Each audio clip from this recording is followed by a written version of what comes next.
Olá pessoal, professor Danilo aqui. Hoje a gente vai fazer mais um simulado de biologia com as questões do Enem. Hoje a gente vai trabalhar com genética, algumas questões de genética que a gente viu na nossa aula, e vamos dividir esse simulado em duas etapas. Bom, essa primeira etapa vai ser a etapa das questões. Então eu vou passar as questões aqui nesse vídeo, vocês vão pausando e tentando responder e ao final, você comenta aqui embaixo que respondeu. E se tiver uma aderência, eu faço o gabarito comentado das questões. Perfeito? Então vamos começar com a primeira questão. Uma mulher deu à luz ao seu primeiro filho e, após o parto, os médicos testaram o sangue da criança para a determinação do seu grupo sanguíneo. O sangue da criança era tipo O positivo. Imediatamente, a equipe médica aplicou na mãe uma solução contendo anticorpos anti-RH, uma vez que ela tinha o tipo sanguíneo O negativo. Qual é a função dessa solução de anticorpos, no caso que a equipe médica injetou nessa mãe? A. Modificar o fator RH do próximo filho, destruir as células sanguíneas do bebê, formar uma memória imunológica na mãe, neutralizar os anticorpos produzidos pela mãe, promover a alteração do tipo sanguíneo materno. Lembre-se da tipo sanguíneo e do fator RH. São duas coisas diferentes, tá? Antes de técnicas modernas de determinação da paternidade por exame de DNA, o sistema de determinação sanguínea ABO foi amplamente utilizado como ferramenta para excluir possíveis pais. Embora restrita à análise fenotípica, era possível concluir a exclusão de genótipos também.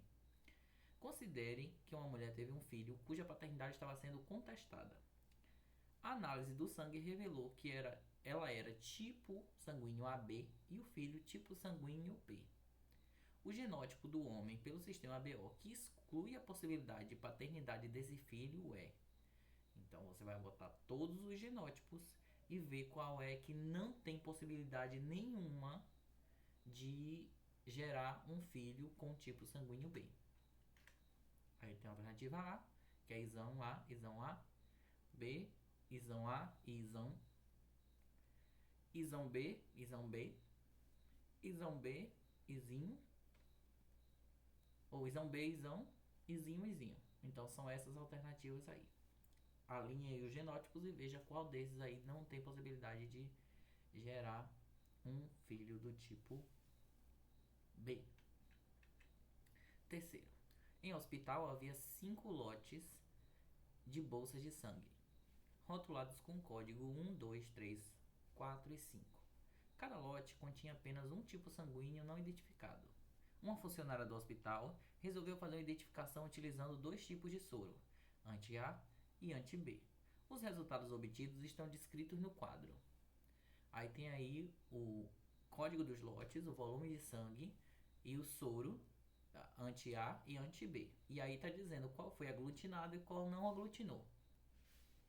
E aí tá pedindo para saber quantos litros de sangue eram do grupo sanguíneo do tipo A.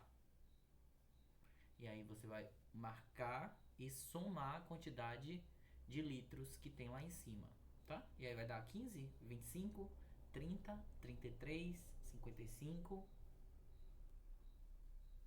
Muita atenção à aglutinação nos anticorpos. Perfeito?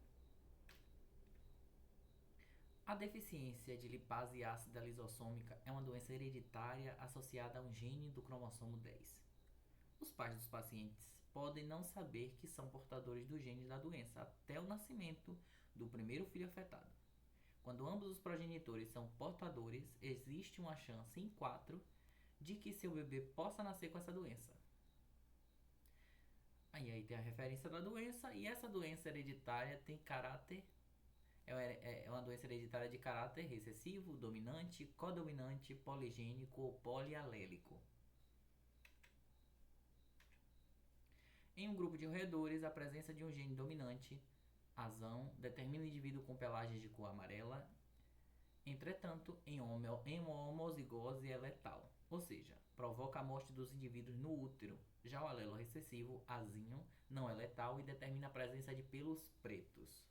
Com base nessas informações, considere o heredograma. E aí tem aí o desenho dos parentais, a prole, e tem uma legenda indicando qual é o animal macho, qual é o animal fêmea, e qual é o animal com pelagem preta e qual é o animal com pelagem amarela.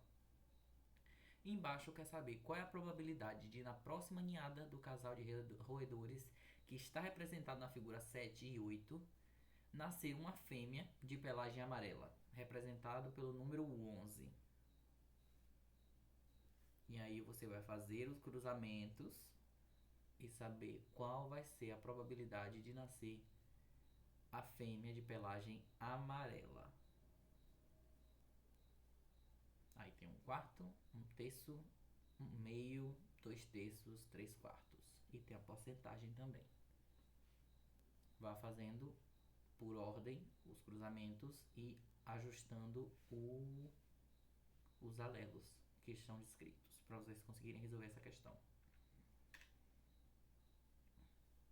A fenilcetonúria é uma doença hereditária autossômica recessiva associada à mutação do gene PAH, que limita a metabolização do aminoácido fenilalanina. Por isso, é obrigatório por lei que as embalagens de alimentos, como refrigerantes dietéticos, informem a presença de fenilalanina em sua composição.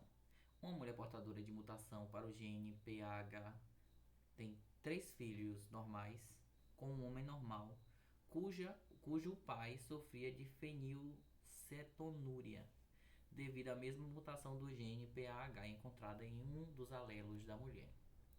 Qual é a probabilidade de a quarta criança gerada por esses pais apresentar fenilcetonúria? E aí, mais uma vez, você vai arrumar os parentais e vai fazer os cruzamentos. Perfeito? Vamos para a próxima. Aí tem as possibilidades, né? 0, 12,5, 25, 50, 75. 7. Em ervilhas, a cor amarela é dominante em relação à cor verde. Do cruzamento de heterozigotos nasceram 720 descendentes. Assinale a opção cujo número corresponde à quantidade de descendentes amarelos. Mais uma vez, você vai fazer o cruzamento, ver a porcentagem e extrair a porcentagem do número de descendentes. E aí você vai ver qual é o número que vai dar. 360, 540, 180, 720 ou 1250. O heredograma abaixo mostra a ocorrência de uma determinada anomalia em uma família. E aí a gente tem também a legenda ao lado, de mulher portadora da anomalia e o homem com anomalia, mulher normal e homem normal. Nesse caso aí, normal é sem anomalia. A condição demonstrada no heredograma é herdada como característica dominante autossômica, recessiva autossômica, recessiva ligada ao cromossomo Y, recessiva ligada ao cromossomo X, dominante ligado ao cromossomo X.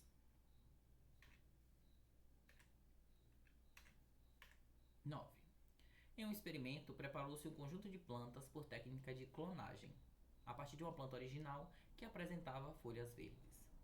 Esse conjunto foi dividido em 2 grupos, que foram testados de maneira idêntica, com exceção das condições de iluminação, sendo um grupo exposto a ciclo de iluminação solar natural e outro mantido no escuro. Após alguns dias, observou-se que o grupo exposto à luz apresentava folhas verdes como planta original e o grupo cultivado no escuro apresentava folhas amareladas. Ao final do experimento, os 2 grupos de plantas apresentaram os genótipos e fenótipos idênticos, os genótipos idênticos e os fenótipos diferentes, diferenças nos genótipos e fenótipos, o mesmo genótipo e apenas 2 genótipos diferentes, o mesmo fenótipo e grande variedade de genótipos.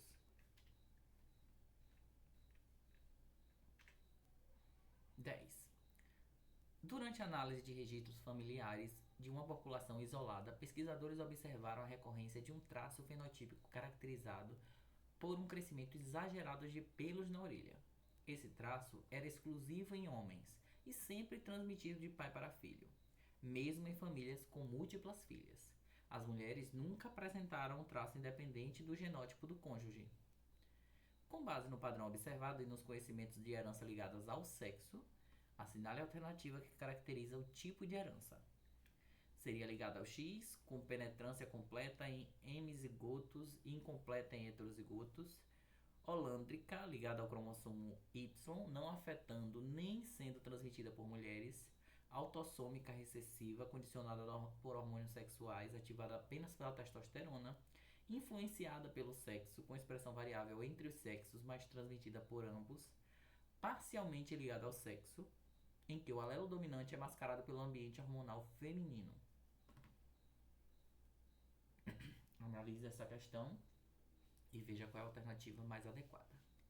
Essas foram as 10 questões de genética. Nesse momento, você já tem que estar com o seu caderno com o número do 1 ao 10 com alguma alternativa marcada. Agora, você vai lá nos comentários e comentar: terminei professor, ou já fiz professor, enfim, algum comentário que indique que você realizou esse exercício, porque aí eu vou saber que existe demanda para a questão comentada, perfeito? Até a próxima, até o gabarito comentado e bons estudos!